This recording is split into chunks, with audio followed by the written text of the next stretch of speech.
निरंतर जो है धरना चलेगा और अगला निर्देश क्या मिलेगा वो भी आपको प्रधान जी हमारे बताएंगे। अब आइए, अब जो है अब हमारे बीच जो है आईपी सिंह जी, मेरी आवाज सुन रहे हो? वीपी सिंह लाजपत नगर से। जान को, राघव चड्डा को थप्पड़ मार के जवाब देंगे, ये हमारा वादा है। और चाहे लड़ाई करनी पड़ जाए लड़ाई भी करेंगे, पुलिस के डंडे झेल लेंगे, कोई दिक्कत नहीं आएगी।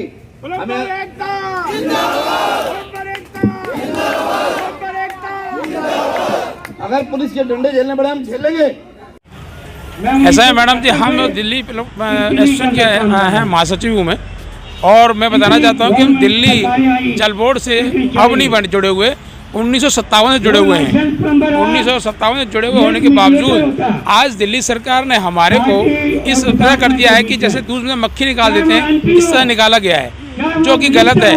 आज तक दिल्ली जल बोर्ड के कोई बायलॉज नहीं है हमारे लिए, ना ही दिल्ली जल बोर्ड ने हमारे को कोई कार्य निर्देश दिए हैं, बल्कि उन्होंने अभी 175 लाइसेंस भी बनाए हैं और जो अभी रिसेंटली बनाए हैं, और उनके साथ में उन्होंने हमारे से 5 साल का रिन्यूअल करा है इन एडवांस, जो कि कभी नहीं हुआ। और हमारे को ये आई कार्ड भी दिए गए हैं, दिल्ली जल बोर्ड की तरफ से दिए गए हैं। और दिल्ली जल बोर्ड ने हमारे को आज की डेट में हमारे जो कार्य हैं, लाइसेंस प्लम्बर कार्य होते हैं, डी फॉर्म लगाना, CD फॉर्म लगाना, लाइसेंस प्लम्बर होने के नाते से वो लाइन को जो है बोरिंग करने का अधिकार उसका होता है। दिल्ली सरकार से पहले जो जल मनोरंजन संस्थान था जल बोर्ड से पहले, उसमें लाइसेंस प्लम्बरों का ये अधिकार था कि वो अपने अधिकार के साथ में लाइन पंचर करा करते थे, बोर करा करते थे, तो कोई मीटर लगाते थे उसमें डी फॉर्म लगाते थे, कोई कनेक्शन करने के या सीवर कनेक्शन की उनके अधिकार उनका होता था। आज की डेट में दिल्ली सरकार ने हमारे को जो हमारे अधिकार थे उनका हनन किया है और हमारे को एक तरफ अलग कर दिया गया है। अब जो नया फॉर्म निकाला गया उसमें हमारा कोई नाम नहीं है, लाइसेंस प्लम्बर का कोई काम नहीं है, जिससे कि आज हमारी रोजी रोटी बन पड़ी है। हम दिल्ली सरकार से यही चाहते हैं कि जब और भी सरकारें आई, बीजेपी आई, कांग्रेस आई, उन्होंने किसी तरह से हमको बाहर नहीं निकाला, और ये सरकार आई जबकि ये मजदूरों की सरकार थी, हमारे को कोई क्या नाम है 5000 की भी ऐड भी हमें नहीं मिली, जबकि उन्होंने ऑटो वालों को, रिक्शे वालों को सबको ऐड दी गई है। हमने डिमांड करी तो हमको नहीं दिया गया, मना कर दिया गया, जिससे हम ये चाहते हैं कि दिल्ली सरकार अगर हमसे चाहती क्या है, हम दिल्ली सरकार के साथ हैं और दिल्ली सरकार काम कर रहे हैं, लेकिन दिल्ली सरकार हमारे को अपेक्षित करके हमारे काम को नज़रअंदाज कर रही है, जिससे हम दुखी और परेशान हैं। आज जो धरना दिया जा रहा है वो इसलिए दिया जा रहा है क्योंकि हम दिल्ली सरकार के कार्य से खुश नहीं हैं। हम दिल्ली सरकार से ये भी मांग करते हैं कि हमें अपने साथ मिला के काम करें। जो टेंडर दिए जा रहे हैं, कंपनियों को दिए जा रहे हैं, उन कंपनियों को टेंडर देने की बजाय जो लाइसेंस प्लम्बर तुम्हारे पास हैं, तो सीवर का, वाटर का, मीटर लगाने का और न्यू कनेक्शन करने का अधिकार जो लाइसेंस प्लम्बर को है, तो वो उनसे वंचित क्यों किए जा रहे हैं। हम उनसे निवेदन करना चाहते हैं कि हमें उससे वंचित ना किया जाए और हमारे अधिकार हमें दिए जाएं। साथ में हमारे को आज तक किसी भी सरकार ने मेडिकल फैसिलिटी नहीं दी, मेडिकल फैसिलिटी हमें दी जाए। हम आए दिन किराए के मकानों में इधर भटकते रहते हैं, वो भी हमारे को दिए जाए, ताकि हम सर छुपाने के लिए, अपने घर, अपने परिवार को रखने के लिए हम दिल्ली सरकार चाहते हैं कि वो हमारे को इस तरह से कि जे कॉलोनियों में हमारे को मकान दे सकते हैं, हमारी एक छत दे सकते हैं। दिल्ली सरकार से हमारी यही मांग है, दिल्ली सरकार हमें पूर्ण रूप से हमारे अधिकार दे और हमारे को कार्यरत करे। क्या लगता है कि अब MCD में चुनाव आने वाले हैं, MCD के, क्या लगता है आप लोग बहिष्कार करेंगे चुनावों का?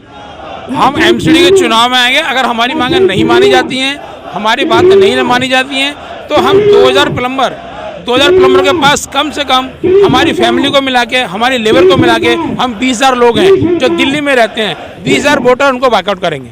हम वो कर रहे हैं। केजरीवाल जी को ये नहीं दिख रहा कि जो उनके सरकारी सर्वेंट भ्रष्ट है, रिश्वत ले रहे, वो प्लम्बरों का काम कर रहे हैं, वो ठीक है, लेकिन जो प्लम्बर अगर यही काम कर ले तो वो दलाल है, वो रिश्वतखोर है, वो बेईमान है, और हमको कर रहे हैं वो अलग। तो ये बहुत ही गलत है और ये हम होने नहीं देंगे। 80-80 साल के भी हैं, कोई हमारे बुजुर्ग ऐसे हैं जिनका रोजी रोटी इसी बेस पे चल रही है। जब 2013 में केजरीवाल जी आए थे तो उन्होंने ये एक प्रॉमिस करा था कि शीला दीक्षित नहीं देना, बिजली जो है वो प्राइवेट कर दिया है, मैं कोई चीज़ प्राइवेट नहीं होने दूंगा। तो मेरी तो दिल्ली जल बोर्ड से काम कर रहा हूँ, अगर मेरे को, मेरे भाई लोगों को हम लोगों को के पास 2000 प्लम्बर हैं। 2000 प्लम्बरों के साथ किसी के साथ 10, किसी के साथ 15, ऐसे 10-15 हज़ार आदमी जुड़े हुए हैं। तो मेरी तो केजरीवाल जी से, सत्येंद्र जैन जी से और राघव चड्ढा जी से सिर्फ एक ही प्रार्थना है कि हर चीज़ को देखते हुए ऐसा काम ना करें जो ये प्लम्बर भाई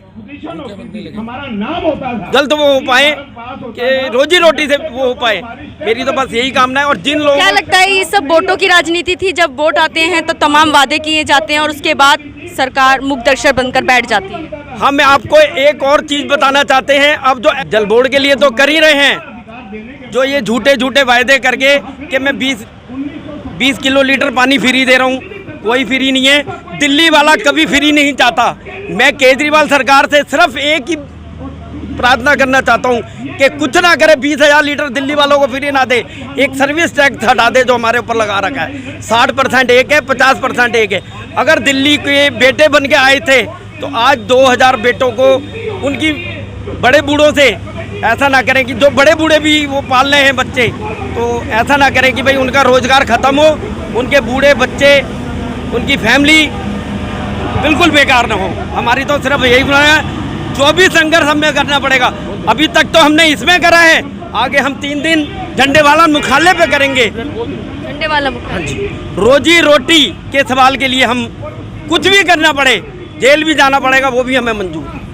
तो हम मेरी तो एक ही प्रार्थना है जल बोर्ड से कि भाई हमारे अधिकार हमें दिए जाएं।